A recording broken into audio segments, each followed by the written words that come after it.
Хей, сәлем достар, сен бірге мен Нұрлан қалам және көріп отырғандарыңыздай бүгін мен өзім емес, мен қасымда Әлшер. Әлшермен видео түсірмегелі, реакция түсірмегелі көп болды. Сол себепті бүгін түсіретін боламыз. Достар, бүгін біз Алан Бекердің арнасында, айтпақшы сәлемдесіп кетсем болады. Что-то мен сөйлемейін бе? Да, сөйлеп кетші. Қалай? Хей, сәлем достар, менің есімім Әлшер Орынбай. Көп болды мен келмегенмен Нұрланның каналына. Достар, бүгін бізде реакция болады Алан Бекердің арнасына.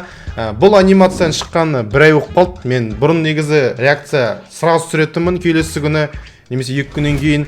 Қазір енді мен Атырауда болдым достар, кеше ғана оралдым Алматыға. Сол себепті енді видеолар көп шығады достар, лайктарыңызды басып жүріңіздер.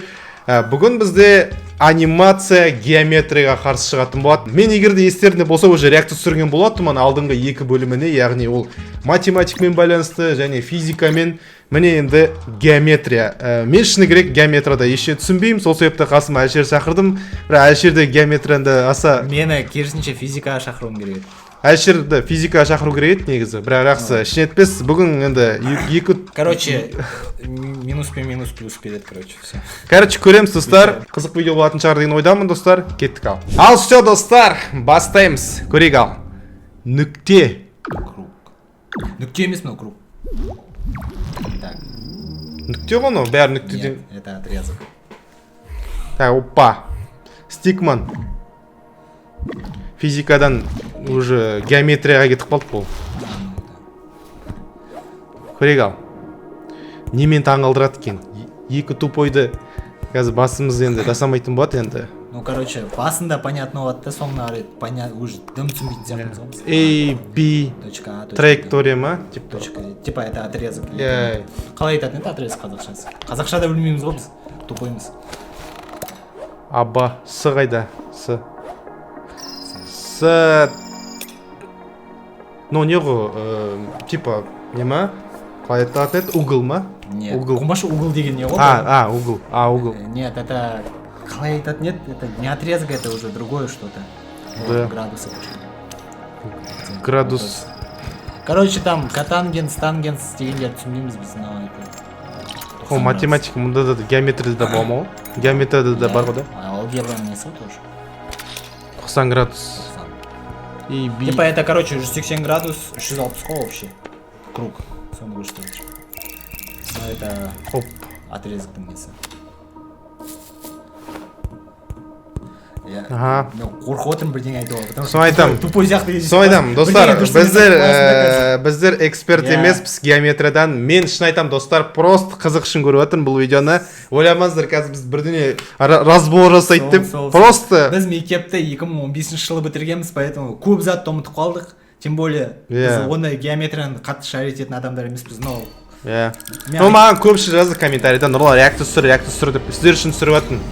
Бірінші рет көріп отырмын айтпақшы. Это... О! Вот.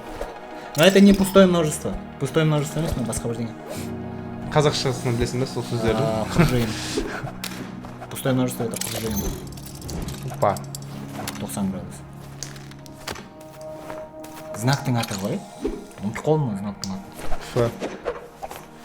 F па? О ма? О ғой да? Вот.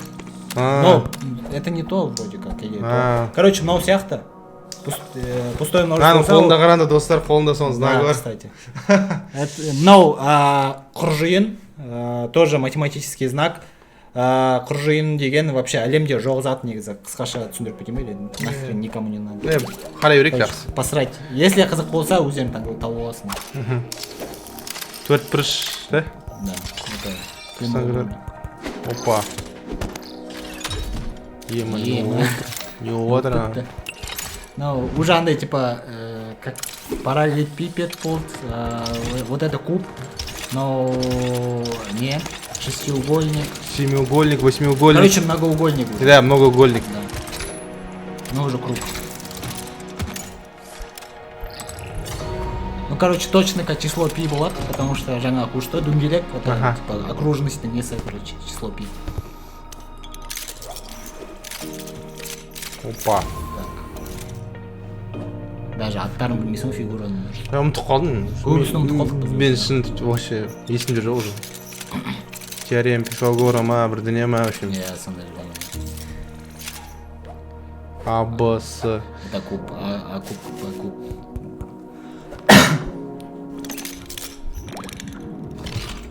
Мұнда да бір экшен болады сияқты қазір. Басқа знак шығды. Ол сонда бұл самый главный знак па геометриядағы F? Жоқ. Или жоқ па? Ну, если F болса, то, наверное, да. Точно білмеймін геометрия. Алгебрада білем пустое множество.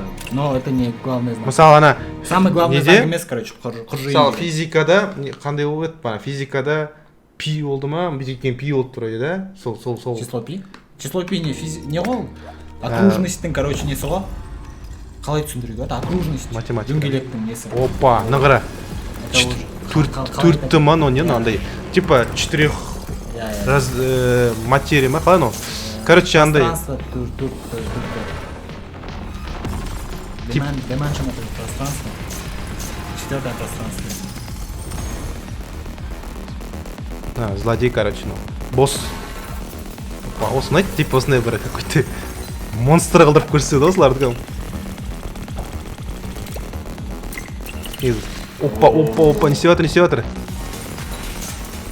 Негізі пауза қойып, біз полет Если, түсінбейміз. типа, эксперт болсаң, там можно будет разобрать. Отырып, каждый нені, каждый кадрды. Там сондай видеолар бар, разборлар. Бірақ мен әлі қараған жоқпын. А, вот это Фибоначчи вроде как. Да, это... Короче, улитка бар ғой.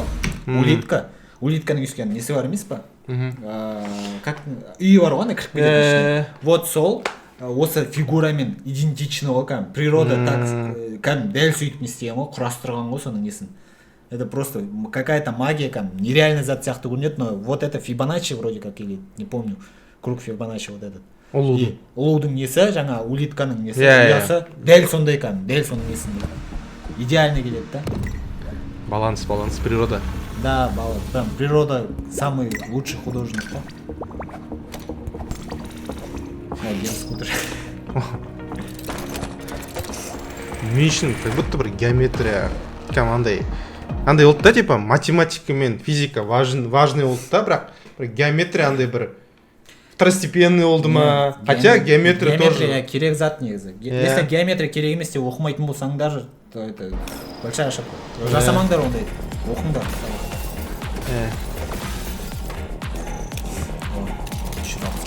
Опа.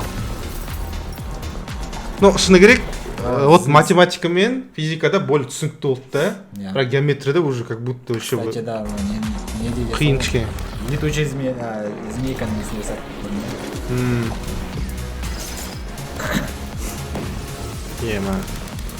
Геометрия болмаса самолеттарда ұшпайтын еді негізі. Но не он, батырау.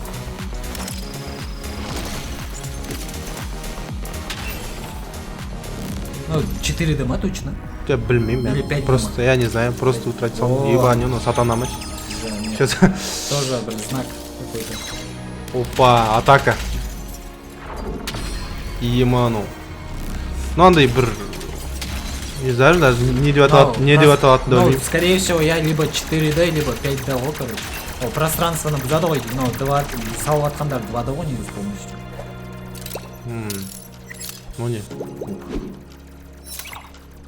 3D куб, короче.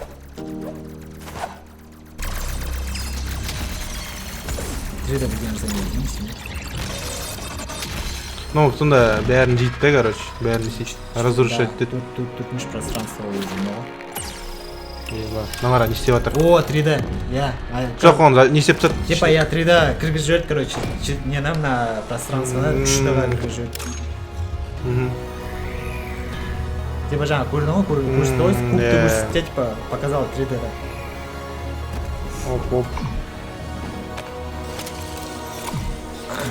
Оп. Но точно оның научное объяснениесі бар. Но не рисоватыр. Тоже 5D ма бірдеңе рисоватыр тоже. Өйтейді. Шығып кетеді сияқты парлен қазір. Там помочь. Там, да, сындырып жатыр. 3D-ні сындырып жатыр. Опа, бірден жасап жатыр.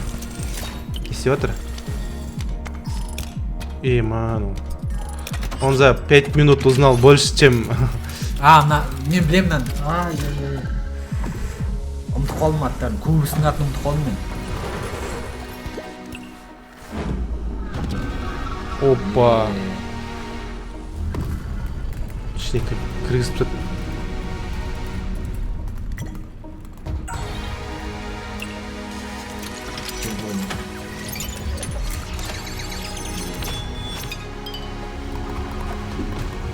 Орында там мультивселенная попытал там не попытал. На. Точкасына жеріп қойдым да дөңгелегіне. Наверное, тоже бір научный несі бар болар ма, объяснениесі. Это не Не. самый бесконечный атын ұмытып қалдым, блин. Короче, топлеста бір видео болды сол жайлы. Природада мынау шындапты тоже кездеседі. Это самый бесконечный не андай забор бар ғой. Забор бесконечный. Если на нені жақындата берсең бар ғой суретті, если сол нені тауып жақындата берсең, он никогда не заканчивается. Өмір бітпейді, короче, жақындата беруге бесконечно. Атын ұмытып қалдым тоже.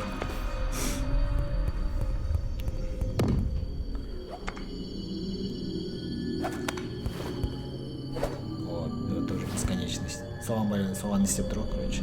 Отсылка жасап.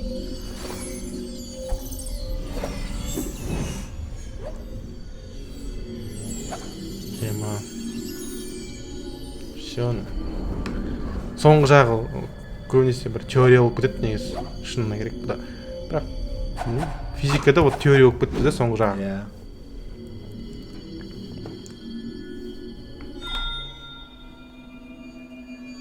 Фрактал. Фрактал, иә. Оп, точка болып кетті қайтан. Қайтан соңында бүкіл геометрияның бәрін бір точкаға істеді ғой. Не. По сути, да, геометрияда барлығы точкадан басталады. Сол мен бай айтып қалдым саған, нүкте дедің болса ма? Круг деп ойладым басында, потому что там ешқандай не болған жоқ. Нүкте, содан кейін линия кетеді бүйтіп. Да. Это уже отрезок самый басты ғой, сол нүкте, отрезок. Да. Содан кейін уже ары қарай кетті. Но точно түсінген жоғым, но не құржиын ба или басқа фигура ма? Короче, достар. Короче, біз нүктені түсіндік, отрезокты түсіндік, фракталды түсіндік, Фибоначчи ма сол нені түсіндік, фигурасын, қалғанын түсінген жоқпыз. Да. Это уже бір геометрияның мұғалімі келіп түсіндірді. Ну, бір ол жаған жақсы салған, идеясы жақсы. Шыны керек маған физика қызығырақ болды. Физика маған түсінікті болды да, там барлығы более приземленный болды, кішкене жақсы болды. Соңғы жағы теория болып кетті, там интерстеллар болып кетті. Физикаға қатысуым керек еді, мен физика қызық болды маған. Но геометрия математика тоже қызық болды тоже. Математика, геометрия кішкене прям уже сложно прям. Потому что геометрия Қазақстанда то ли дұрыс оқытпай ма геометрияны, білмеймін. Не, қазір жақсы оқытады қазіргі мектептерде. Біздің кезімізде просто жамандамай ақ қояды мектебімізде, бірақ ондай қатты углубленно оқытқан жоқ та бізді өйтіп. Ну, анимация жағын айтатын болсақ, конечно, бәрі күшті салған. Бәрі күшті. Лайк басамыз. Алан Бекер, красавчик, молодец. Красавчик. Достар, осымен онда реакция бітті. Әлшер үшін де лайк басып кеттіңдер. Егер де Әлшер тағы да... Обязательно, если Алан Бекер информатика жайлы, IT жайлы бірдеңе жасаса шақырыңдар, потому что менің мамандығым IT-шін. Поэтому, если сондай болса, базар жоқ келіп, бәрін түсіндіріп беремін, но геометрия. Ну, барынша түсіндірдім енді. Онда еще видеоның басында біз айтып кеттік қой, біз ондай қатты профи емес, поэтому... Сол, так что, достар, лайк басамыз. Әлшер тағы да қаласаңдар, реакцияға комментарий жазып кеттіңдер. Әлшердің инстаграмына жазылыңдар. Каждый комментарийді оқимын. Если мен шықсам видеода, обязательно каждый комментарий оқимын. Сол үшін жазыңдар. Красавчик деп жазыңдар. Давайте. Сау болыңдар. Оригинал айтпақшы описаниеда бар.